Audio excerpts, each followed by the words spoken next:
Hello, today I want to talk about how entrepreneurs are mentally unstable people. Making money is not hard. From an intellectual point of view, it's actually quite easy. Anyone can open the equivalent of a lemonade stand on the corner. For example, when I came to Canada as a recently arrived immigrant, I couldn't get a job because I didn't have the language skills. My English was worse than it is right now, and my French was just plain horrible. So what did I do? With the help of my partner, we created a dance school where my Spanish accent was an asset. So we rented a dance studio by the hour, so we didn't have any fixed expenses. We use social media to let people know that we are going to have a dance school. We told all our friends and family members and members of our community, and within a couple of months we had a profitable business. We didn't have to be too smart in order to create a profitable business. Psychologically, however, making money can become a lot more difficult. Many people have mental problems when it comes to making money. They fear failure, they have negative money belief, they have imposter syndrome, they procrastinate, they are perfectionists, and all this noise that they have in their head, all these fears get together and they prevent them from creating a profitable business. According to Warren Buffett, you don't need to be too smart in order to make some money. This is a quote, a direct quote from him. It goes like this: you don't need to be a rocket scientist. Investing is not a game where the guy with 160 IQ beats the guy with 130 IQ. So it means that people with different level of smartness, if that's a word, can do just as good, or the guy who is less smart can do better, even better than the one who is super smart. And just to prove a point, if being smart was correlated with making lots of money, all college professors will be rich, which is not the case. In fact, most college professors struggle financially, and they are super smart. They are teaching stuff that are just super complicated. So that's practically, from my point of view, that's the proof. The capacity to make money depends on many psychological factors such as resilience, optimism, risk-taking, self-motivation, ambition, and self-confidence. We are taught, Pavlovian style, that if you continue getting burned when you put your hand on the stove, maybe you shouldn't put your hand on the stove.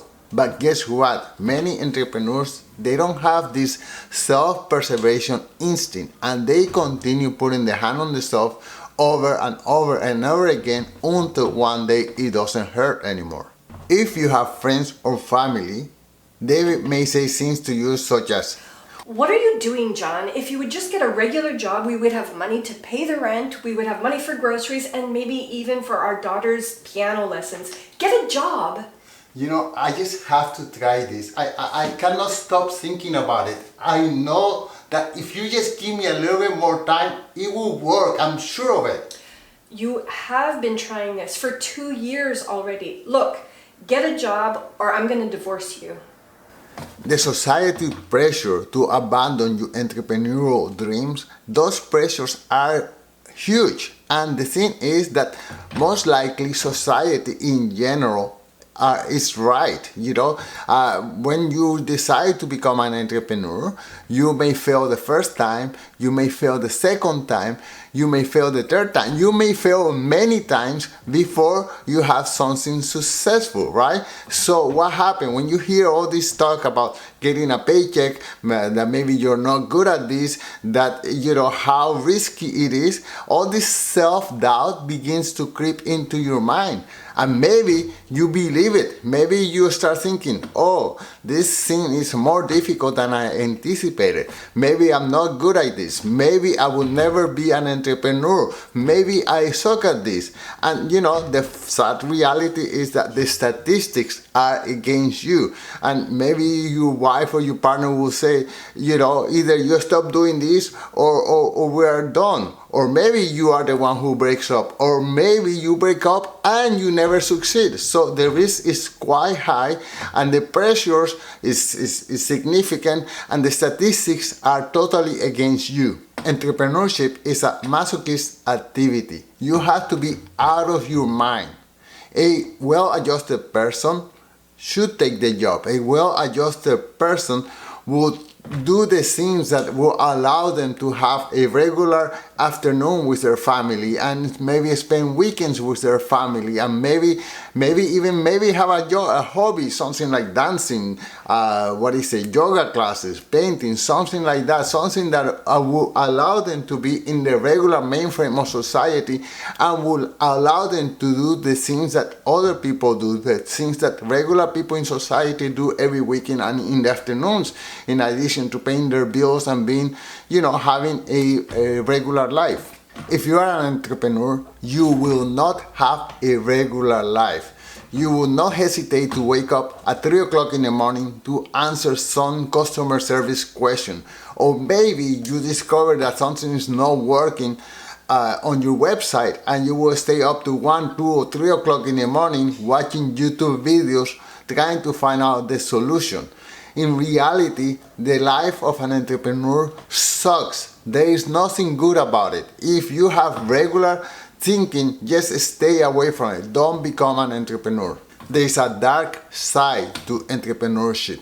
Entrepreneurs come from a place of trauma, abandonment, abuse, validation seeking, imposter syndrome, escapism, people pleasing, guilt, shame, or cultural pressures. Entrepreneurs are people that for one reason or another, they can never reach self-actualization. People who feel that they can never be good enough. And that's why they continue trying and they fail and they continue trying, and many will never succeed. But they will never give up either. Here is a clip of Elon Musk telling us how he was bullied and roughed up and punched in the face when he was a little kid. When I grew up, the things were very violent. So I never started a fight or anything, but I had a lot of fights that I didn't want to be in. And I got beaten up really badly in a few of them, actually. So I've been in like real hardcore street fights. Really? Hardcore. At what age? I don't know, from when I was maybe 6 to 16-ish. What, like people picking on you and shit, or? Yeah. I grew up in South Africa. It's a very violent place. So You think that's what motivated you to become what you are? I mean, it maybe played a role. Certainly toughen you up, that's for sure. I mean, the people say like, they're worried about words and stuff. People who are worried about words have never been punched in the face, I'd say. If you've been punched in the face real hard, right on the nose, man, you'll take any words rather than that, Kid. Also, we know about Steve Jobs, who was adopted and he struggled with feeling of abandonment. Howard Schultz, the CEO of Starbucks, his family suffered extreme poverty and his father had many health issues, and I guess that's why for him education in Starbucks or giving free educations to Starbucks employees was so important. Also, Oprah Winfrey, she suffered extreme poverty and she has such a tragic story. When she was a 9-year-old girl, she was raped repeatedly by a member of her own family. This is gruesome. Richard Branson, he suffered from dyslexia and he struggled in school all his life, while he was in high school, which led him to feel inadequate. Jeff Bezos, his father left him when he was very young and he was raised by his mother and his stepdad, but he never got over the feeling of abandonment. And Larry Ellison, the co-founder of Oracle Corporation, he was raised by his aunt and by his uncle because he was given up for adoption by his biological mother. So he also felt abandonment. And then we have convicted ex-president Donald Trump, who went into business and then into politics, always searching for self-validation from his father, or from his father's validation, that he felt like he was never good enough and he felt like he had always to prove himself that he could be better than his father. In conclusion, if you are a normal person who does normal things, then entrepreneurship shouldn't make sense to you. Why would it be? When you can get a real job, have regular working hours, have a regular paycheck, take weekends and evening off, and have just a regular life like everybody else. However, if you have a maniac personality and if you want to satisfy a thing in your mind that can never be satisfied, well, maybe then entrepreneurship is the right thing for you. Entrepreneurs are wired differently, and not in a good way. They often have deep-seated issues, deep psychological problems. But guess what? Society needs them. Someone has to start the next Microsoft. Someone needs to start the next Apple. Someone needs to start the next Tesla. So that a more rational person could have a cozy job where they could get a regular paycheck and have health benefits. Thank you so much for listening, and talk to you soon. Peace.